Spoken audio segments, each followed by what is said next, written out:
están? Gusto saludarlos. Muy buenas noches. ¿Qué le puedo decir? Realmente en un acto que realizó hace algunos años el embajador del Japón, no el actual, el anterior, en su despedida dijo algo muy interesante en el discurso que él nos dirigió a todos los que estábamos presentes en esa reunión. Dijo: Bolivia, el país donde todo pasa y no pasa nada. Y dígame si el señor estaba equivocado. Por supuesto que no. Con la sabiduría que tienen los japoneses, nos decía: aquí pasa todo y ustedes no están haciendo nada. A tal extremo que se nos ha entrado, ¡oh, Dios mío!, una secta hinduista a nuestro país, que estaban viviendo muy contentos en el Beni, muy contentos a sus anchas, que ya habían casas, que habían hombres y mujeres en este lugar, que se lo había vendido el territorio por 1000 años, por $28,000, ¿no? 1000 años, cada año me pagas $28,000 y con eso yo estoy contento. ¿Cuántas hectáreas? Cientos de miles. Ayer pensábamos que eran unas cuantas miles de hectáreas, no, cientos de miles de hectáreas. Se les vendió a un grupo llamado Kailasa, Estados Unidos de Kailasa. Y claro, yo sé que a usted le suena Kailasa. ¿Sabe por qué? Porque es una de las ruinas más importantes que tiene la India. Entonces, alguna vez la habremos escuchado, pues, Kailasa, y se nos ha quedado. Además, se parece un poco con algún nombre que nosotros tenemos ahí en algún pueblo, Kailán, en fin, entonces se parece un poco. Es pues como que a alguien le digan Tiahuanaco y usted diga: ah, Tiahuanaco, creo que he escuchado alguna vez, creo que existió sin duda. Y eso es lo interesante, que estos señores dicen ser los sucesores de ese gran imperio llamado Kailasa. Y ese gran imperio tiene ahora su sucesor directo, que es un dios caído del cielo, es una deidad.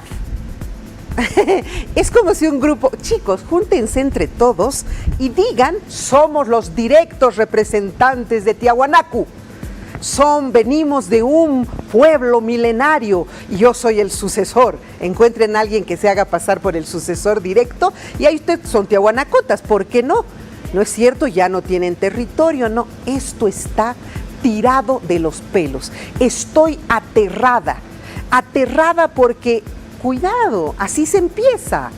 Y ¿sabe qué? Me pregunto, ayer cuando reflexionaba sobre este tema, decía: a ver, ¿no se supone que hay una fuerza vertical, una institución que defiende nuestra soberanía, que se llama el Ejército Boliviano, las Fuerzas Armadas?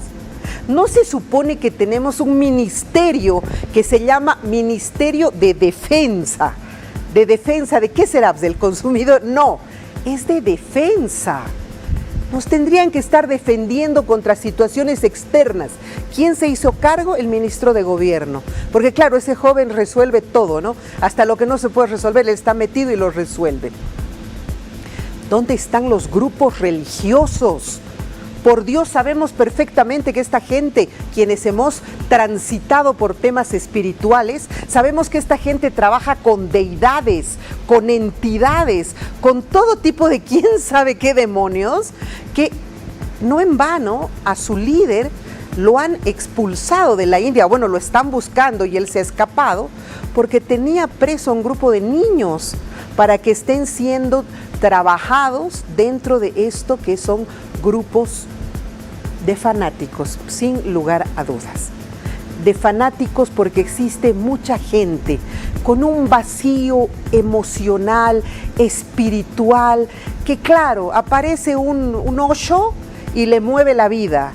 Aparece otro y le mueve la vida. Está detrás de Buda porque cree que Buda es el elegido, ¿no? El iluminado. Ya pasé, ya transité por todos esos caminos y estoy hablando con conocimiento absoluto de causa. Y nosotros aquí, un pueblo religioso, pueblo católico y evangélico también, abriéndole las puertas a ellos. ¿Para qué? para que nuestros hijos dentro de poco, ¿se acuerda usted del grupo Hare Krishna? ¿Se acuerda? ¿Se acuerda que aquí en la 17 de Obrajes tenían una área inmensa donde practicaban el amor libre? Y mientras estaban todos embrutecidos en LSD, las criaturas miraban cómo los papás tenían amor libre unos con otros, porque según Osho, que también va por esa misma línea, el amor y la sexualidad y la espiritualidad son caras de la misma moneda. Por Dios, por Dios. Y por eso ayer me preguntaba, ¿dónde están las Fuerzas Armadas? ¿Dónde están nuestros constitucionalistas? ¿Dónde están los grupos religiosos? Hoy tengo 2 de 3. Tengo Fuerzas Armadas, tengo constitucionalistas de mucho tiempo que han ido anotando todas las cosas que he hablado y los voy a saludar muy cordialmente por orden de llegada. El general puntualísimo, ya sabes, Franklin, mi querido general Fernando Alcázar, general retirado, abogado también, especialista en temas marítimos, historia y en fin, defensa y desarrollo, como que hemos estudiado eso. ¿Qué tal, general? Gusto de saludarlo. Un gran gusto, Verónica, y agradecido por la invitación. Un saludo muy cordial a Franklin, un placer compartir un tema tan importante. Tan importante, y lo hablábamos un ratito aquí adelante cuando usted llegaba, y de verdad esto es para que se nos pare los pelos, ¿cierto? En realidad, si tomamos en serio la responsabilidad institucional y vemos el tema desde un punto de vista macro, es preocupante. Así no se haya hecho realidad, así sea una fake news como conocemos, pero se debe tomar el tema con mucha seriedad. No es una fake news, ¿no? Ya está confirmado. Hoy día han expulsado a 3 de algunos de los miembros y han identificado casas y han identificado todo. Ahora, saludo cordialmente a nuestro constitucionalista. Tanto tiempo, Franklin, querido. ¿Cómo estás? Franklin Gutiérrez, abogado constitucionalista, mi compañero en Altos Estudios Nacionales y ahora famoso, ya celebrity. Hola, Franklin. Vero, es un placer estar en tu programa después de tanto tiempo. Un saludo al general Alcázar. No es la primera vez que nos vemos, ya hemos estado en varios temas. Me imagino. Yo lo sé, ¿no? Yo lo sé.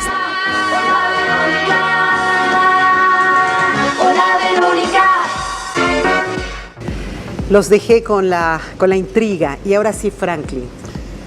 Bajo el contexto que estamos analizando, de ninguna manera tienen competencia las comunidades indígenas de poder vender hectáreas de tierras, más aún sin que exista un estudio social, psicológico, étnico y de recursos naturales.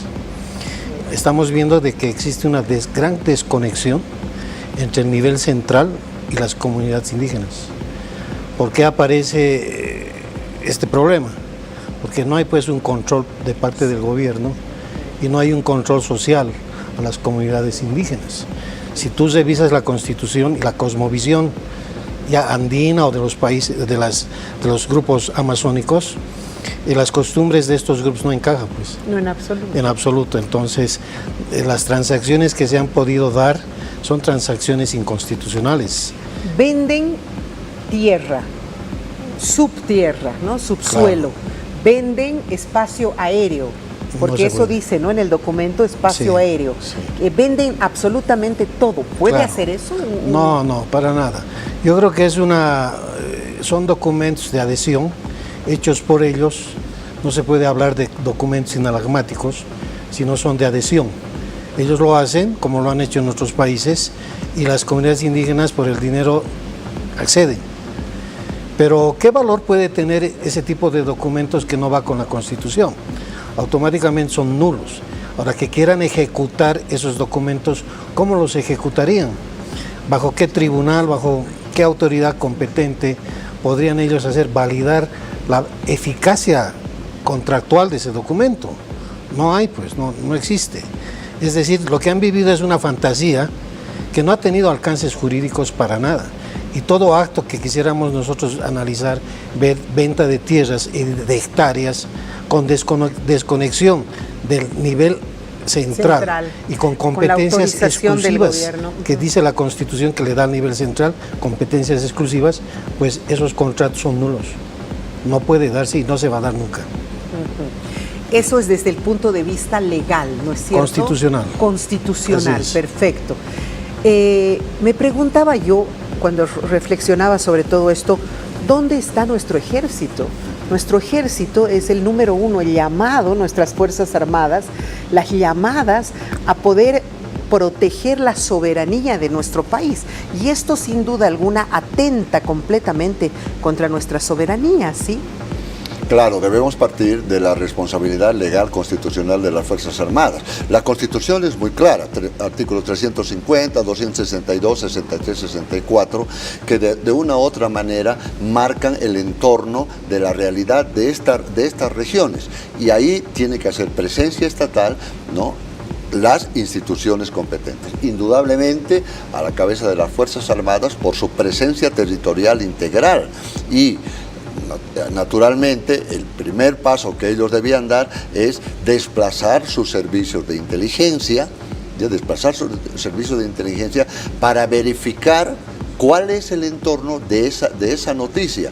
En inteligencia se dice que de varios nos surge un sí. Eso, imagínese lo que eso significa. Yo estimo que ya deberían haber desplazado todos los servicios de inteligencia en coordinación con los servicios de inteligencia policiales, gubernamentales, etcétera, para verificar hasta qué punto este elemento se ha hecho realidad. No nos olvidemos que las Fuerzas Armadas son responsables de velar la soberanía. Un grupo de estos que haya hecho ese tipo de transacciones, por supuesto totalmente ilegales, ¿no?, y vulnera la soberanía, lo cual debe ser de responsabilidad de las Fuerzas Armadas y, por supuesto, en coordinación con las otras instituciones. Reitero, la Constitución política es muy clara respecto a la responsabilidad asignada a las Fuerzas Armadas.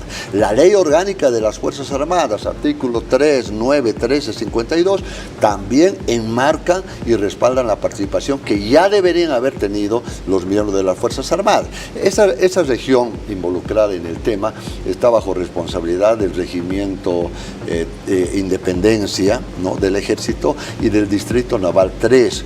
Por lo tanto, hay presencia y debería haber presencia activa militar en esa región en torno al problema. Desde la inteligencia, desde los grupos de inteligencia militar, se tendría que conocer todos estos movimientos, ¿no es cierto? Por supuesto. Una llegada masiva de gente, además que no es gente pues común, no es como que lleguen varios gringos, gente es vestida diferente, está llena de marcas, totalmente llamativa su forma de vestir y todo. Increíble que no hayamos tenido conocimiento, ¿no, general? La verdad es sorprendente porque ¿cómo trabaja el sistema de inteligencia en un Estado? ¿No? Aclarando que cuando hablamos de inteligencia no hablamos de dictaduras, no.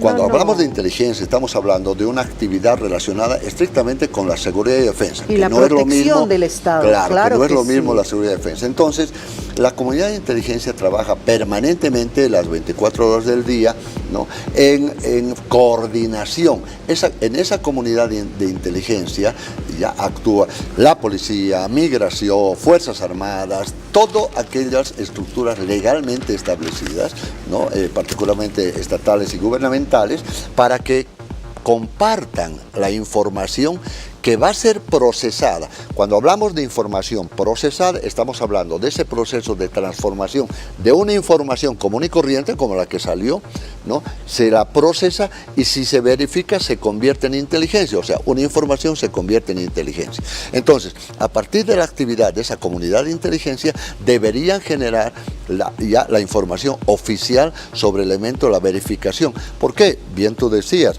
ver llegar a una persona con una vestimenta extraña, etcétera, por lo menos llama la atención al común de la gente, pero al sistema de inteligencia llama mucho más la atención. Implica la verificación de su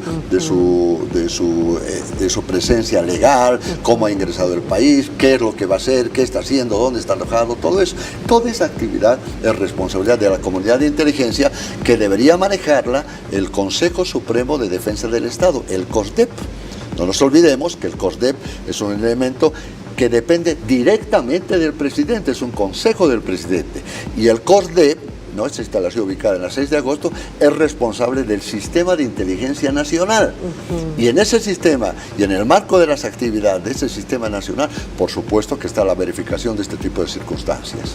Increíble, de verdad. Ahora, una diferencia, el Ministerio de Defensa es el que nos tendría que defender de hechos de extranjeros, ¿cierto? De situaciones externas. Y el Ministerio de Gobierno un poco de situaciones internas. Aunque el Ministerio de Gobierno maneja también el área de migración y hoy día ha sacado algunos de los miembros, inmediatamente Migración ha ido, los ha detenido y los ha expulsado del país. Pero, ¿y el Ministerio de Defensa? ¿Qué rol tiene para que ni siquiera se enteró el señor de que estábamos siendo invadidos? Yo creo que hay que centralizar el problema. ¿Dónde se han internado? Este no es un tema de fronteras, ¿no? Este es un tema del centro. El Beni, Ixmiquilpan, norte de La Paz. Amazonía, ¿no? Amazonía. El problema parte de cómo ingresan. Tú sabes que a lo largo de la historia de Bolivia han venido muchas misiones europeas traídas por el Estado. La misión Quemerer, por ejemplo, hace años, ¿no? Para mejorar la educación. Entonces, este grupo no se asemeja pues a este tipo de misiones. Correcto. Entonces, ¿quién controla la entrada? Migración. ¿De quién depende migración? Del Ministerio de Gobierno. Sí. El Ministerio de Gobierno ha tenido que tener un estudio y un seguimiento exacto de a quiénes está permitiendo ingresar, para qué y por qué. Porque no es solamente que te estén preguntando con cuánto de dinero estás ingresando a Bolivia, si has declarado o no has declarado, ¿no es cierto? También tienes que ver qué tipo de gente está ingresando, porque si tú te vas, no vayamos más tan lejos, a Buenos Aires. Tú vas a Buenos Aires y ves gente marroquí, ves gente africana, ves israelitas, de todos los países y con todas las vestimentas que puedas ver. En Buenos Aires se ve eso, ¿no es cierto? En Bolivia no estamos tan acostumbrados a aquello, no estamos, porque no tenemos Pacífico, o sea, puertos, pero allá se ve esto, ¿no? Pero pese a eso, la Argentina tiene un control cerrado, fuerte, de cómo entran, qué hacen. Bueno, pero es que una cosa es, Franklin, que entren, no todos pueden entrar, que vengan un ratito, nos visiten, todo, pero que entren, tengan casas, ahí en el infinito, puede ser en la Amazonía donde nadie ve, pero que ya tengan casas, que interactúen con los habitantes, que estén en las reuniones del pueblo, en las festividades del pueblo. Hay fotografías donde están ahí estas mujeres vestidas de naranja, todas ahí metidas en reuniones del pueblo. Es decir, ¿realmente pasa inadvertido? Pero la pregunta es, ¿los pueblos indígenas tienen autonomía? Pucha, ¿hasta dónde? Pues claro, es que no hay límite. No hay un catálogo que te pueda decir hasta qué punto es autonomía. Porque ellos dicen, nosotros nos regimos en base a nuestras costumbres, tenemos los ancianos, ellos deciden qué se va a hacer, ¿no? Usos, costumbres, pero en base a eso ellos se creen un pequeño estado donde el nivel central muy poco puede entrar. Una nación, pues, tal cual. Claro, entonces esa desconexión... Pero esa nación puede venderse. Es que esa desconexión el centralismo, no está bien definida mediante ley. Por eso yo decía, hay una desconexión entre el nivel central y las comunidades indígenas. En Caranavi hay españoles bien concentrados, de Caranavi más arriba. Hay chinos por el Illimani bien concentrados. No, tenemos menonitas, por ejemplo. Pero los menonitas pues no han venido a crear un pueblo, o sea, no han venido. ¿Es estafa o no es estafa lo que han hecho?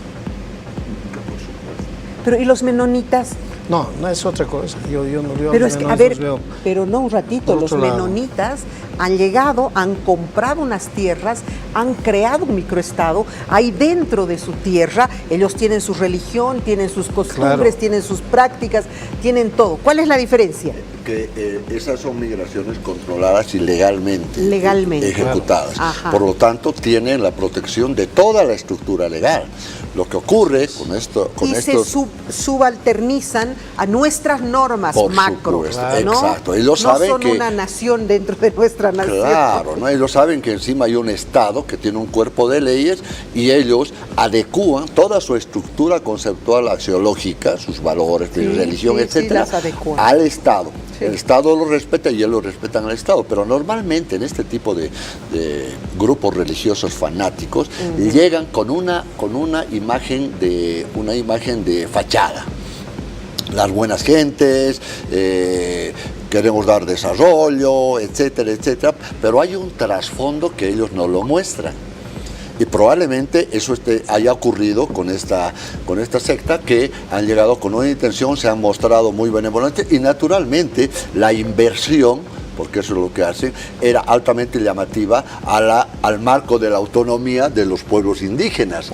Decir, señores, el Estado no nos da nada y esto nos van a dar anualmente tanta cantidad de dinero, bienvenidos sean. Eso también. Ahora, estos señores han hecho lo mismo primero en el Paraguay, donde han llegado y han dado medicamentos, ibuprofeno, dice, Exacto. han dado LSD más deben dar, yo no sé, ¿no? Pero han dado medicamentos y claro, los paraguayos felices, los han hecho renunciar a las autoridades involucradas, hasta contar 3. Hay los audios donde autoridades superiores los hacen renunciar a quienes les han abierto las puertas y luego los han botado del país.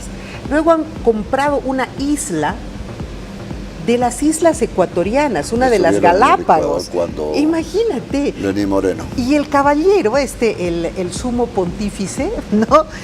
Decía, ya pueden venir a nuestro país. Se van hasta Australia, y en Australia ustedes ya buscan nuestros aviones, y nuestros aviones los traen hacia, claro, cruzar solamente el Pacífico, ¿no? Y vienen hasta el Ecuador, que ya no era el Ecuador, era el país de Kailasa. Esto me aterroriza, de verdad, me aterroriza por ver qué tan permeables somos como país. Y eso es que Ecuador tiene la misma constitución que la nuestra.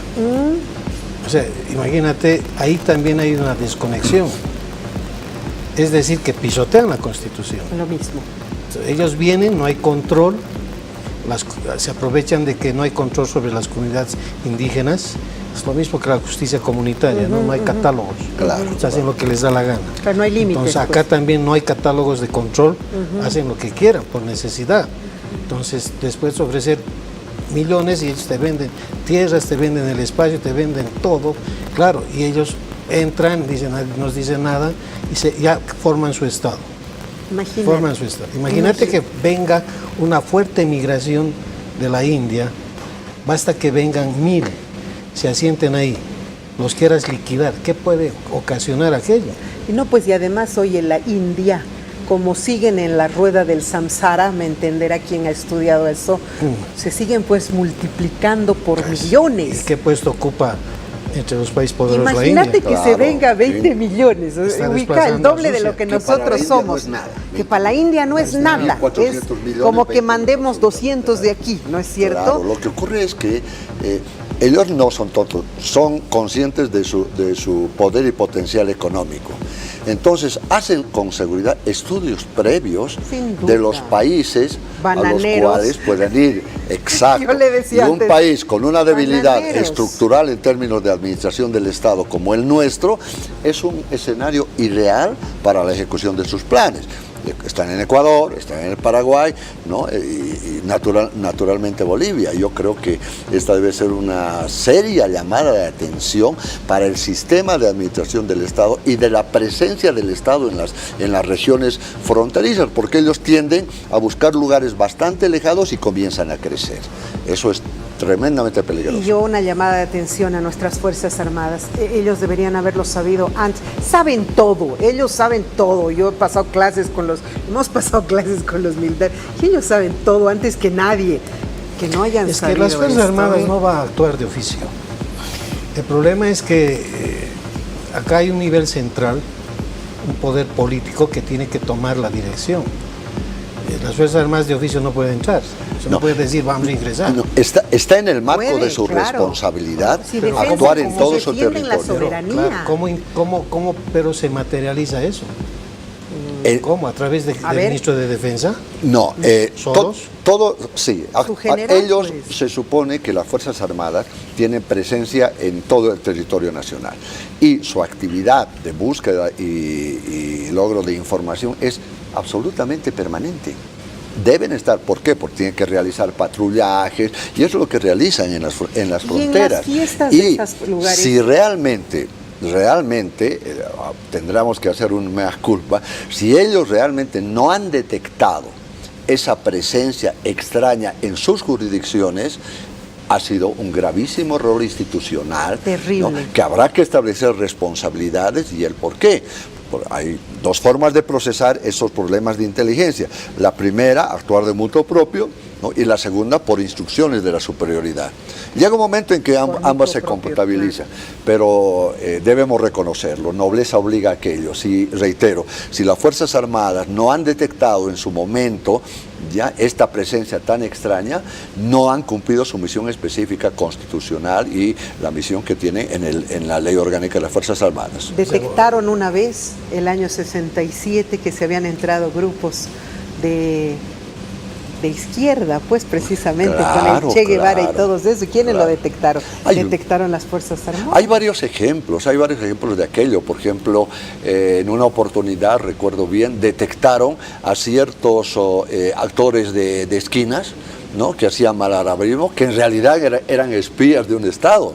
No. Claro, sí, detectaron las Fuerzas Armadas, hicieron todos los informes correspondientes. Y eran malabaristas de claro, la calle. Exacto, actores de esquina, ¿no?, con sus pelotitas, wow, etcétera, y eran miembros de un sistema de inteligencia. La verdad no tengo conocimiento en qué desembocaría aquello, pero se detectó. Entonces, en el marco de actividades análogas a aquello, de las Fuerzas Armadas deberían haber detectado, porque esa es una de sus misiones. Porque si nosotros diferenciamos lo que es seguridad y defensa, la defensa es la acción, sí, sí, sí, ¿no? La seguridad es la sensación, sí, es decir, las acciones de defensa generan una sensación de seguridad. Sí. Esas acciones de defensa son los patrullajes diarios que tiene que hacer la Fuerza Armada, cada una de sus unidades en su jurisdicción territorial. Y entonces en esa actividad debía haber desarrollado todo un sistema, ¿no?, de seguimiento para comprobar e informar a sus superiores. Esa competencia la tienen en las comunidades indígenas. ¿Van a aceptar eso? Las comunidades indígenas no van a aceptar. ¿Las comunidades indígenas se subalternizan a la presencia militar? Sí, pero no es necesario que lo hagan oficialmente. No, el sistema de inteligencia implica operaciones psicológicas, operaciones secretas. Por lo menos, claro, y el sistema de inteligencia Estado, tiene informantes, claro. hay mecanismos. Sí. Claro, oficialmente, una comunidad indígena que reciba miles de dólares, tal cantidad de dólares que han ofrecido, naturalmente que no lo van a aceptar oficialmente, pero el sistema de inteligencia nacional tiene sus mecanismos, sí, que les permiten acceder a la información subrepticiamente y ya después lo harán oficialmente. Ojalá que no hayan recibido también parte de esos beneficios económicos. No, permítame hacer una muy breve pausa, enseguida regresamos. Estoy en contacto vía Zoom precisamente con la brillante periodista que ha tenido Silvana Vincenti, que ha tenido ese olfato periodístico que tienen quienes conocen de este mundo y que ha destapado todo. Una pausa y regresamos enseguida en contacto con ella, por favor.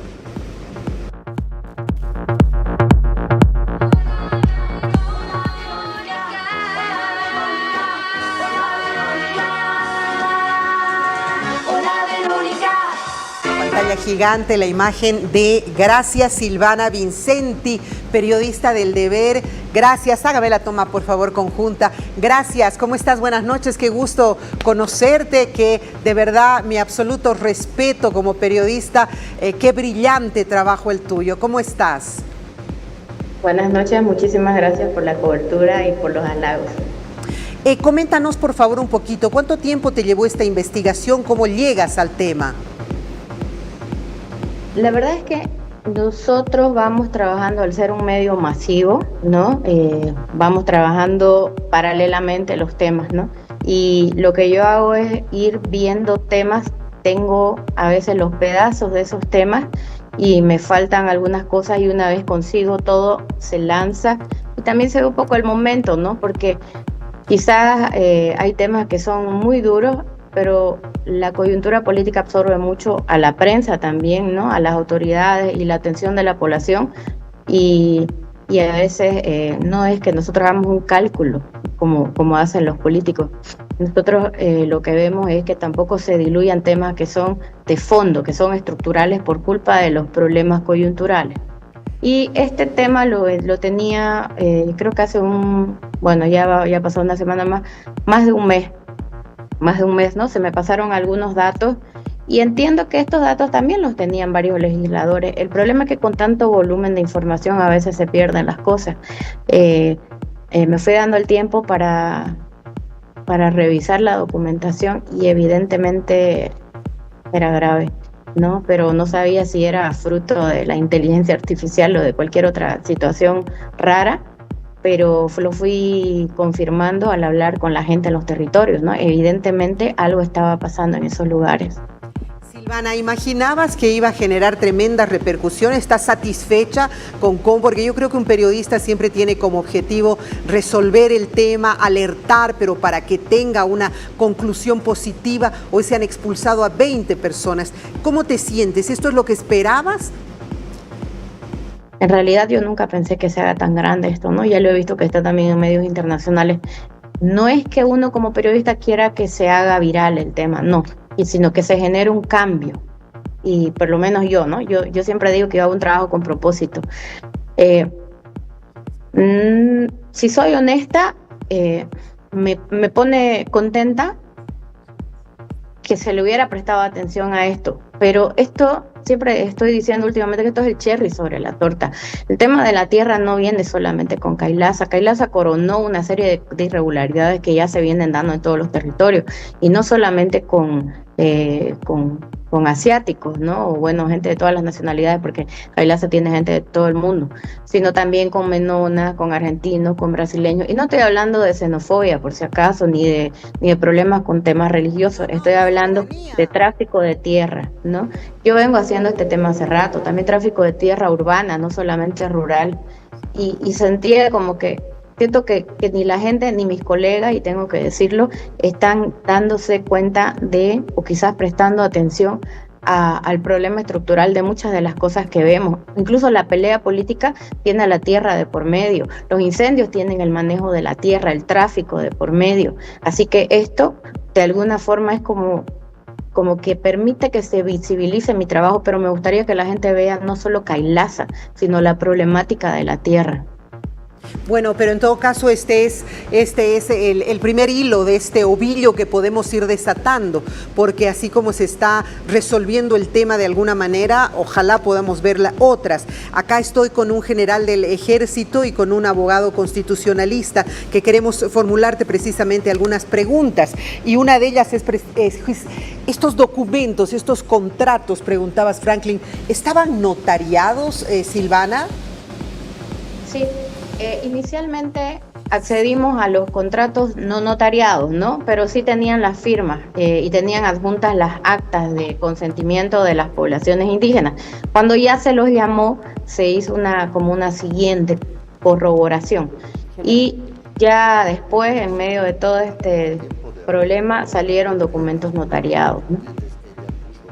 A ver, el general quiere hacerte una consulta, por favor. Adelante, general. Gracias, muy buenas noches. Inicialmente felicitarla por este trabajo, esa labor patriótica que por supuesto deberá ser reconocida por los organismos pertinentes. Hay una urgencia, una demanda de ese periodismo investigativo patriótico, y realmente la felicito. Un detalle importante: a tiempo de haber logrado las evidencias correspondientes, ¿no?, de la firma de esos contratos, etcétera, ¿usted puso en conocimiento de las autoridades correspondientes o, como su estrategia periodística, esperó complementar toda la investigación y publicarla como fruto de un trabajo investigativo? Nuestro trabajo, al ser monitoreado por las autoridades, se convierte, ¿no?, en una razón para sentar la denuncia o tomar los procedimientos que correspondan. Yo solamente me dediqué, y la verdad que siempre tengo el temor de la politización de cualquier cosa que yo haga, porque yo no tengo ningún afán de que se politice. El afán es de que se llegue a la verdad. Es más, ahora mismo no creo que hubiéramos llegado a la verdad. Y respondo también, agrego a la respuesta sobre si estoy satisfecha. Yo no estoy satisfecha mientras no se sepa quién está detrás de la llegada de Kailasa. No estás satisfecha. Franklin Gutiérrez, constitucionalista, quiere hacerte una consulta también. Silvana, felicitarla por todo el trabajo que hizo. Quisiera preguntarle, usted ha hecho un trabajo de campo, lo que le escuché, La población que consultó, con la cual usted conversó, ¿estaba de acuerdo con la venta de tierras, con ese tráfico de tierras que usted dice, o era un problema solamente de dirigentes de la comunidad? Porque una cosa es que por usos y costumbres el dirigente tenga que consultar, bajar a su comunidad, informar y obtener un consentimiento informado. Decir, yo estoy consultando y por lo tanto es costumbre y es decisión de la comunidad el traficar las tierras o vender. Entonces, ¿usted investigó si había esa consulta? Claro.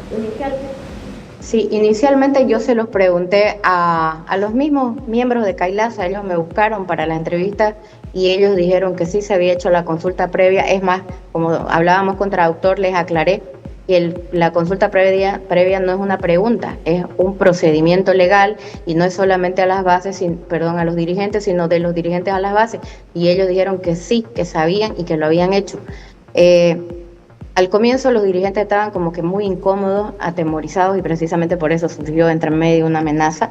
Se notaba la incomodidad, los nervios y ya después cuando esto estalló, o sea, ya como que ya yo me daba cuenta de que no estaba la consulta realizada, pero hay un montón de pronunciamientos de parte de los pueblos indígenas, no sé si han visto, ¿no? Del TIM, de la CIDOB, hay una CIDOB, hay otra CIDOB, y todo esto, más las aseveraciones que ha dicho el gobierno reconociendo que es una secta, etcétera, muestran que no se ha cumplido con ese procedimiento. Y además tampoco sería constitucional, ¿no? Porque si ustedes acceden a esos documentos, o sea, se habla hasta de transferencia de la tierra dentro de un territorio indígena. ¿Quién redactó, Silvana, esos documentos? ¿Quién hizo este trabajo? ¿Un abogado fue? Yo asumo que ha sido, no tengo certeza por si acaso de esto, pero asumo porque en uno de los primeros contratos aparece un abogado ecuatoriano y la redacción es muy evidente también que no está hecha por un abogado boliviano, es como que tropieza mucho, parece como una mala traducción. Y él aparece en uno de los contratos, después ya no apareció, se llama Miguel Antonio Chumapi, que es de un consorcio de Quito que se llama Chumapi y Asociados. Y ya después, por ejemplo, en el caso de los guaraníes, no como contrato, pero aparece como un verificador de la información o de la documentación del pueblo guaraní, es un consorcio Nájera, consorcio jurídico Nájera. Y da el aval de que hay legalidad para esto. Y además hay notarios, ¿no? Hay notarios que han avalado estos contratos y notarios que además, ahora yo conversando con un abogado me decía que uno de los primeros requisitos es que sean lícitos los contratos, claro, más allá del acuerdo de parte. Pero no es así. A ver, hoy día se han expulsado a 3 irlandeses, algunas hindúes y también a un tanto de mujeres que eran asiáticas. ¿Hay más gente ahí dentro? En realidad en el territorio no pasan de 3 personas hasta donde he accedido a la información porque ellos siguen negando, ¿no? Y tampoco nos ha llegado más datos porque aunque ellos lo negaran, finalmente las pruebas aparecieron de los 3 irlandeses en el territorio Cayubaba. Hoy hablé con el dirigente guaraní, uno de los que está como que apuntado pero lo está negando, Hugo Rivero Méndez, y dice que no hay gente, ¿no? Por lo menos no que él sepa. Entonces, aparentemente la mayor parte de la gente estaba en el residencial, no en el territorio. Por eso es que también surge esa extrañeza de ¿por qué tanto territorio? Si es para ser habitado, no necesitarían. Y inicialmente en el territorio Cayubaba solamente había 2 casas, 3 personas, además itinerantes, porque generalmente estaba una, que es lo que nos informaban, y las otras 2 iban y venían. ¿Cuál sería entonces el objeto? ¿Cómo tú lo explicarías? ¿Cuál es el objeto? ¿Será que de repente querían revender tierra si no la estaban utilizando, si no estaban viviendo? ¿Cuál sería el objeto final? Asumo que se trata de los mercados de carbono. Ya lo mencionó Adolfo Chávez desde la primera nota que se hizo, y Segis después se pronunció sobre el tema. No tengo en mente ahora quién más, pero fueron saliendo, ¿no? Fue saliendo este tema mucho. Desde el domingo pasado, no sino el anterior, que fue cuando salió la primera publicación. Se vinculó porque ellos llegaron con un discurso ecologista. Sí, eso importante también. Tú estás siendo amenazada en este momento, ¿sí? Has anunciado que recibes amenazas. ¿Quiénes te están amenazando? ¿Qué es lo que te dicen? No, hubo una amenaza en un primer momento de uno de los dirigentes indígenas. Sin embargo, él se retractó, eso fue público, tanto la amenaza como la retractación. Yo creo que tengo más preocupación por ellos, porque justo no hace mucho subieron una nota en El Deber y hay una manipulación comunicacional de parte de ellos, ¿no? Es muy evidente y, a ver, yo lo digo, desde que yo conversé con ellos la primera vez, o sea, si yo hubiera sido una persona que no tiene que no revisa Google, que no vio los contratos, porque yo los había visto antes de hablar con ellos, si yo hubiera visto eso, probablemente hubiera quedado encantada con ellos, porque ellos son carismáticos, son extremadamente carismáticos. Entonces, y habla, o sea, todo es bueno en lo que ellos, todo lo que ellos hablan es bueno, pero los contratos no son buenos, ¿no? Y ahí está ese ruido que le hace a que debería hacerle a cualquier, no solo periodista, a cualquier persona. Entonces, Ok, Silvana, yo quiero primero, ya tengo que cortar, pero te agradezco infinitamente. Este periodismo investigativo casi lo habíamos perdido en nuestro país. Ya no teníamos periodismo investigativo, ya no había periodistas con este talante que descubrían cosas así impresionantes y te agradezco mucho. Mira, me alegra particularmente, además porque es una mujer la que está haciendo este trabajo y te felicito desde acá, desde la ciudad de La Paz. Gracias por darnos este llamado a todos los bolivianos y como dices, esta de repente es la punta del iceberg. Habrá mucho más por debajo y aquí vamos a estar, Palenque TV estará pendiente de cualquier cosa que tú vayas sacando para hacerse eco y hacer también noticia con estos temas. Te agradezco, Silvana. Muchísimas gracias a ustedes y les pido mantenerse alerta con el tema de la tierra, por favor. Gracias, un gusto, encantada. Bueno, tanto por hablar, ¿no? Es increíble, una mujer que ha hecho un trabajo periodístico brillante y que nos está mostrando, como ella dice, no es lo único, que hay mucho más en los pueblos originarios, no solamente son hindús porque nos llaman la atención y la forma de vestir y sus místicas y todo, pero ella está hablando de grupos chinos, está hablando de argentinos, de brasileros que están viniendo a tomar. Entonces, nuevamente, en general, si las Fuerzas Armadas no reaccionan ante esta invasión extranjera, tendrían inclusive que iniciarles un proceso militar.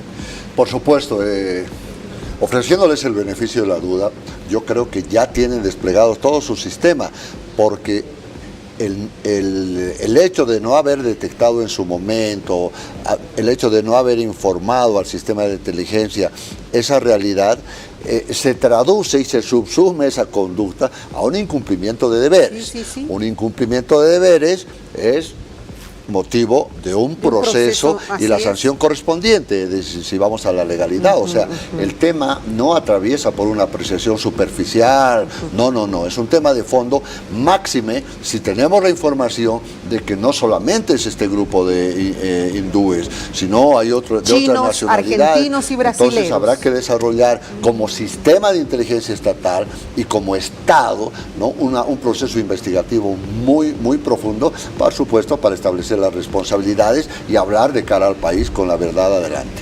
Totalmente. Sí. ¿Qué opinas, Franklin? Lo que yo estoy notando es que las autonomías indígenas son muy vulnerables Totalmente. a la invasión extranjera de todo tipo. Negocios ilícitos, estamos viendo un negocio ilícito, tráfico de tierras y una falta de control del nivel central. El nivel central no está haciendo un buen control, ya sea por el Ministerio de Gobierno, por las Fuerzas Armadas, no hay una conexión, no hay una coordinación. O sea, es tierra de nadie, las comunidades indígenas. Es por eso que ellos con tanta solvencia y con tanta libertad y garantía venden tierras y los otros van y pagan su precio, porque deben decir, pues su constitución tiene autonomías, claro, hacemos nosotros nuestro contrato, en usos y costumbres van a aceptar, con la plata se compra y una vez que nosotros entramos podemos explotar lo que queramos. Bueno, también tienen una visión equivocada los hindús. ¿No? Una visión totalmente equivocada. Ahora, parece que esto ha sido precisamente para el mercado de carbono, que un poco les explico. Estados Unidos paga importantes cantidades de dinero a países que no tocan, a sectores, a tierras que no van a ser tocadas por muchísimos años y que por supuesto van a absorber todo el carbono que están produciendo fábricas, que están produciendo empresas, que están produciendo vehículos y que claro va a ser como un salvavidas para nuestro planeta. Entonces, existiendo esta posibilidad, tal vez estos señores estaban yendo a revender nuestras tierras, a revender ese compromiso de no tocar nuestras tierras para que estas tierras sean productoras de de la naturaleza necesaria para absorber ese carbono que nosotros usamos. Yo tengo mis dudas. ¿Por qué? Yo creo que más bien ellos han venido a estudiar si hay carbono o no y qué cantidad para vender el proyecto. No, carbono, a ver. ¿El carbón? ¿O qué es? No es así. A ver, les explico un poquito qué se trata. Tengo un video ahí muy interesante que fue una persona el que me dio la idea de esto, entender este concepto, que de alguna manera, aunque le pregunté a Pablo Solón, que es un conocedor de los temas medioambientales, no me aclaró muy bien, pero sí este video. Escúchelo, por favor.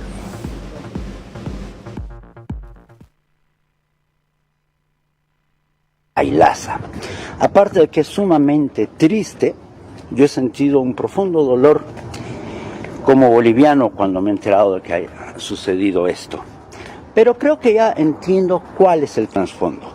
Y para los que no sepan de lo que estoy hablando, aquí les viene un poco de contexto. Hace unos 20 años más o menos, un gurú hindú funda su propia religión y con ello su propio país, supuestamente comprándose una isla en Ecuador.